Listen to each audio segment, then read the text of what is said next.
All right, so for Unit 3, we're going to have two stretch and explore segments. The first one is going to be looking at grid drawing. With grid drawing, you're thinking of utilizing essentially a grid that's overlaid over the reference and then your final paper, and then using that to help transfer that over.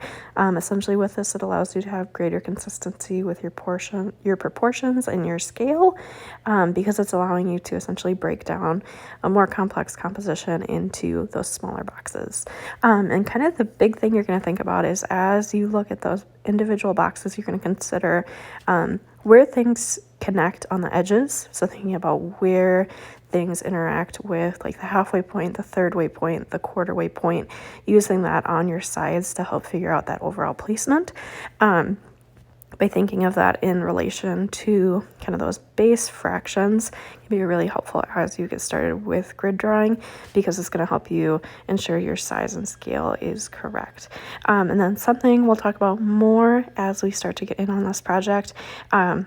With the grids, you can also kind of go in and grid a box further. So for example, if I have a very complex a lot of information happening in one box, then what I can do is I'll usually take that one more time. I'm going to divide it into quadrants or into 4, and then I'm going to use that with my reference photo, thinking of breaking it down once again into those smaller segments. So it can be really helpful as you get started.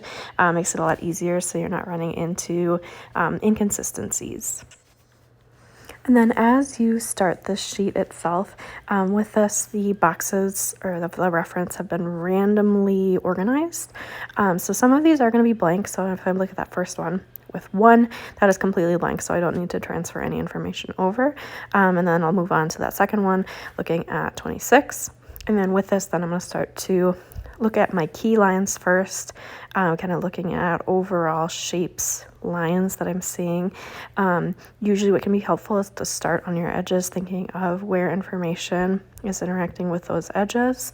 Again, thinking of those fractions, how does that intersect with those points? And then once you have that, then you're going to instead move inwards, starting to look at angles that you see. So thinking of the angles of the lines, thinking of kind of general shapes that you see as those lines start to come into place. But ends up being a nice way just to break down that composition into those smaller, easier to manage parts and pieces. And then once you finish up that initial square, then you're going to move on to the next one. I would say just go as they are organized on the paper. Do not try to re-filter them back into the correct order. The reason we're doing these randomly at first is so that it avoids the chance of you working on this as a whole image instead of working on it as those individual boxes. So just keep working those square by square. So that next one will be 46. I'll go to that one and then I'll continue to draw through. Otherwise, pretty simple once you get the hang of it. Do let me know if you're having issues though. Sometimes it can be a bit of a learning curve if you haven't used it before, but you should be good to go. Holler if you need anything.